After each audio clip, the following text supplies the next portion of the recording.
اليوم غادي نحضر معكم حلوه من الحلويات المغربيه التقليديه، حلوه الرخامه كتجي زوينه بزاف. تابعوا معايا الوصفه. في بول كنديروا كاوكاو اللي محمر ومطحون، الزنجلان كذلك محمر ومطحون، وعلبه ديال البسكويت لوتيوس كتبقى اختياريه، اولا تقدروا تستعملوا اي نوع ديال البسكويت كتفضلوا نتوما. غادي نجمع كلشي بالعسل حتى كتعلك ليا الحشوه.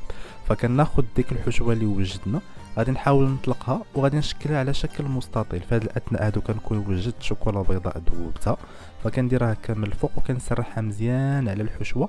صافي من بعد كنخليها حتى كتبرد وتنقلبها. منين كنقلبها غادي ندير شوكولا سوداء وكنسرحوها مزيان. من بعد كتاخذوا شي بوش كديروا فيه شوكولا بيضاء، كديروا خطوط باش نديروا ديزاين ديال الملفاي. صافي كتاخذوا شي كيردون كتبقاو دوزوا حتى كتكملوها كامله. هنا كتاخذوا شي موس كتسخنوه هكا باش تخرج لكم الحلوه ديالتكم مفينيه. شوفوا ليا كيفاش مفينيه.